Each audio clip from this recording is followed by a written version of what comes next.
Hey guys, I am Atri Mukherjee. Welcome back to my channel Cyber Legal Pleader.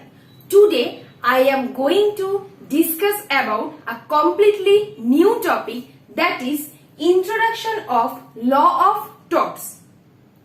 The word tort has been derived from the Latin term torta, which means to twist or unlawful. Tort is an activity which is unlawful, which is not lawful, which is twisted, which is crooked. Tort হচ্ছে এমন একটা conduct যেটা lawful হচ্ছে না, which is not straight, যেটা straight হচ্ছে না, but on the other hand যেটা crooked হচ্ছে, যেটা twisted হচ্ছে and যেটা unlawful হচ্ছে. Tort হচ্ছে একটা unlawful act. Tort is a private wrong. Tort is not a public wrong. Tort is a private wrong.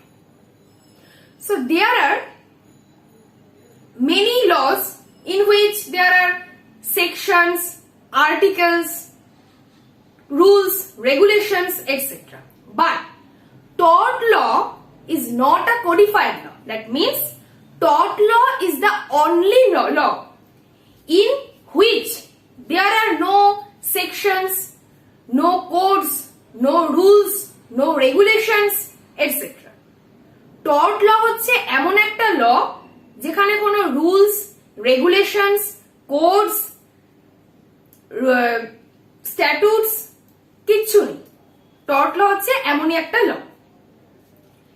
Now tort is a civil wrong, but all civil wrongs are not tort. Tort civil wrong হতেই পারে, but সমস্ত civil wrong কিন্তু tort হচ্ছে না, because breach of contract, breach of trust সমস্ত কিছুই কিন্তু civil wrong এর মধ্যে পড়ছে. Now definition of tort. According to section 2A of the Limitation Act 1963, tort is a civil wrong which is not exclusively breach of contract or breach of trust. Tort হচ্ছে একটা civil wrong যেটা breach of contract হচ্ছে না, breach of trust হচ্ছে না. So যে civil wrong গুলো breach of contract বা breach of trust হচ্ছে না, সেই civil wrong গুলো tort হচ্ছে এবং এটা ডিফাইন করা রয়েছে section 2A of the Limitation Act 1963. এরপর তিনজন তিন রকম ডেফিনিশন দিয়েছে tort. According to Salmond, it is a civil wrong for which the remedy is a common law action for unliquidated damages. According to Winfield, tortious liability arises from the breach of a duty primarily fixed by law. And according to Fraser, it is an infringement of a right in rem of a private individual giving a right of compensation at the suit of the injured party. So তিনজনের ডেফিনিশনের কি point গুলো হলো, স্যালমন্ডের ডেফিনিশনের কি point আনলিকুইডেটেড damages, উইনফিল্ডের ডেফিনিশনের কি point breach of a duty, and ফ্রেসারের ডেফিনিশনের কি point right in rem. So এবার এগুলো নিয়ে ডিসকাস করব. First, what is unliquidated damages? What is liquidated damages? Liquidated damages বলতে যে ড্যামেজেস গুলো pre-decided, pre-determined, pre-agreed. সাপোজ কোন একটা কন্ট্রাক্ট হচ্ছে, যখন কন্ট্রাক্ট যে দুটো পার্টির মধ্যে হচ্ছে, কন্ট্রাক্টের শুরুতেই তারা ঠিক করে নিচ্ছে কেউ যদি কন্ট্রাক্টটাকে ব্রিচ করে তাহলে তার রেমেডি কি হবে বা তাকে কত কম্পেনসেশন দিতে হবে. That is pre-decided. কন্ট্রাক্ট শুরুতেই এটা ডিসাইড করা হয়ে যাচ্ছে. That is liquidated damage. But in unliquidated damages are not pre-decided. It is not predetermined. It is not pre-agreed. আনলিকুইডেটেড damages এ কন্ট্রাক্টে কিন্তু আগে থেকে কি রেমেডি হবে বা কত কম্পেনসেশন দেওয়া হবে এগুলো কিন্তু আগে থেকে ডিসাইড করা থাকে না. pre-decided হয় না, pre-determined হয় না, pre-agreed হয় না. So that is the basic difference between liquidated damage and unliquidated damage. And damages are applicable only in the contract, but in tort damages are unliquidated. Liquidated damage কন্ট্রাক্টে হচ্ছে, বা টর্টে যে ড্যামেজ গুলো হচ্ছে সেগুলো হচ্ছে unliquidated damage. Number 2, breach of a duty. What is breach of duty? Law of tort has various torts and various wrongful acts by which a person violates the legal right in favor of an individual.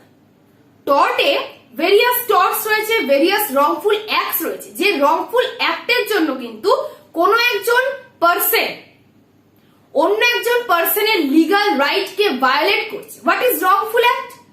Wrongful act is the act which imposes a duty to respect all the legal rights of all the members of the society.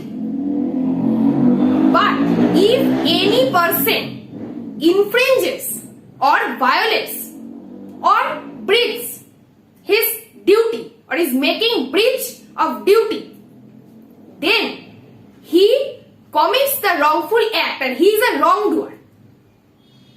wrongful act হচ্ছে এমন একটা act যে একটা কোন ইন্ডিভিজুয়ালকে কি করছে, কি duty দিচ্ছে, যে ইন্ডিভিজুয়ালের ডিউটি হচ্ছে সোসাইটিতে যত মেম্বার রয়েছে প্রত্যেকটা মেম্বারের যে লিগাল রাইট রয়েছে সেই লিগাল রাইটটাকে রেসপেক্ট করতে হবে। বাট যদি কোনো পারসন সেই লিগাল রাইট রেসপেক্ট করা যেটা ডিউটি, সেই ডিউটিটাকে যদি ব্রিচ করে সেই পারসন হচ্ছে রং ডুয়ার এবং সে একটা রংফুল অ্যাক্ট কমিট করছে। So this is called breach of duty. Number 3, right in rem. So what is right in rem? Right in rem is the right which protects the property of a person against the entire world. Right in rem এমন একটা right যেটা কোন একজন পার্সনের প্রপার্টিকে entire ওয়ার্ল্ডের এগেইনস্টে protect করছে। Right in rem is available only against the entire world. Suppose Mr. X is the owner of his house. তো mister x যেহেতু তার হাউসের ওনার, সো তার হাউসের উপর তার ওনারশিপ রয়েছে, এক্সক্লুসিভলি রাইট রয়েছে, রাইট ইন রেম রয়েছে। কেউ কিন্তু তার সেই হাউসের উপর যে ওনারশিপ রয়েছে সেটাতে ইন্টারফেয়ার করতে পারবে না, বা কেউ কিন্তু তার রাইট ইন রেমকে ডিস্টার্ব করতে পারবে না। That is right in rem. So now we will know the basic difference between breach of contract, trust and crime. What is breach of contract? Breach of contract is the non-performance of the duty by the parties to the contract. Breach of contract is also breach of duty. Tort is also a breach of duty, but which is recognized by the law of tort or civil law. Crime is also a breach of duty, but which is recognized by the criminal law. So breach of contract, tort, crime তিনটেই কিন্তু breach of duty হচ্ছে, but basic difference হচ্ছে breach of contract, breach of duty হচ্ছে but সেটা recognized হচ্ছে কন্ট্রাক্টে যে party রয়েছে সেই পার্টির দ্বারা। Trust, breach of contract, tort কি হচ্ছে, টর্টও কিন্তু breach of duty হচ্ছে but সেটা কিন্তু recognized হচ্ছে ল অফ টর্টের দ্বারা বা সিভিল ল এর দ্বারা।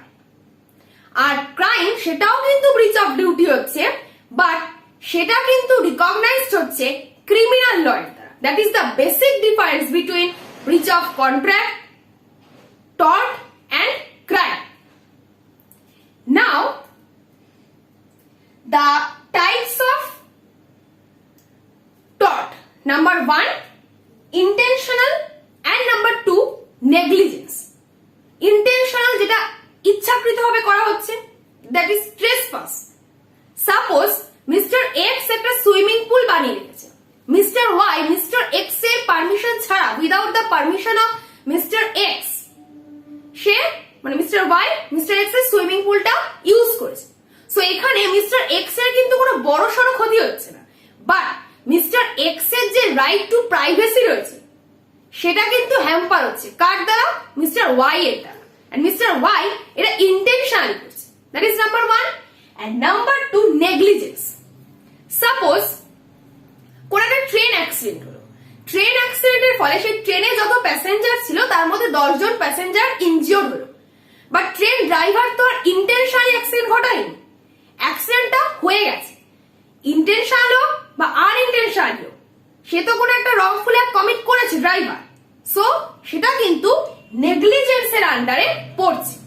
নাও tort is a civil wrong. What is civil wrong? Civil wrong means to violate the legal right of a person. কোনো একজন পার্সনের লিগাল রাইট কে ভায়োলেট করছে, এটা সেটাই হচ্ছে সিভিল ল।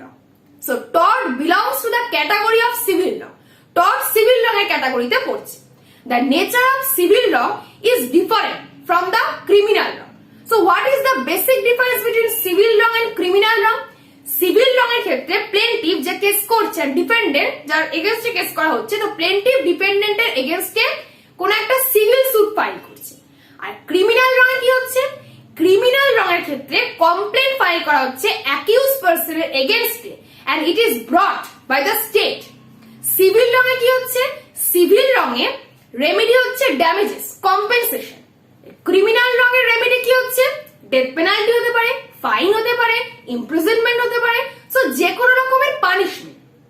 সিভিল ল এর রেমেডি হচ্ছে ড্যামেজেস আর কম্পেনসেশন, ক্রিমিনাল ল এর রেমেডি হচ্ছে punishment. So that is the basic difference between the civil law and the criminal law. Now essentials of tort. Law of torts এর কি কি essentials রয়েছে? তিনটে এসেনশিয়াল ফুলফিল করলে সেটা ল অফ টর্ট হচ্ছে, ল অফ টর্টের আন্ডারে পড়ছে। নাম্বার 1, রংফুল অ্যাক্ট, কোন একটা রংফুল অ্যাক্ট কমিট করবে। Number 2, legal damage, wrongful act commit করার পরে একটা লিগাল ড্যামেজ হবে। And number 3, legal remedy, legal damage থাকলে তো রেমেডি অবশ্যই থাকবে। So last point is the what is legal damage. Damage is the most important remedy in the law of tort. Damage হচ্ছে law of টর্টে একটা most important remedy. কোন একটা wrongful act যদি already committed হয়ে থাকে তাহলে কি করা যাবে? তাহলে সেটাকে তো আর ঠিক করা যাবে না। সো এখানে একমাত্র মানি কম্পেনসেশনই রয়েছে যেটা ইনজিওর্ড পার্টিকে স্যাটিসফাই করতে পারে। সাপোজ কোন একজন পার্সনের রেপুটেশন নষ্ট করা হলো, দ্যাট ইজ ডিফামেশন, রেপুটেশন নষ্ট হলো। সো রেপুটেশন নষ্ট হলে কি হবে? তার যে আগের পজিশনটা can not be restored back, তার আগের পজিশনটা তো আর ফিরে পাওয়া যাবে না। সো সেখানে কি করা যেতে পারে? তার যে রেপুটেশনটা নষ্ট হলো তার ইকুইভ্যালেন্ট যে কম্পেনসেশনটা হচ্ছে, বড়জোর সেই কম্পেনসেশনটা ইনজিওর্ড পার্টিকে দেওয়া যেতে পারে যাতে injured party satisfy. So that is legal damage of the law of contract. So that is the introduction part of the law of contract. So that's all for today. See you in the next class. Thank you.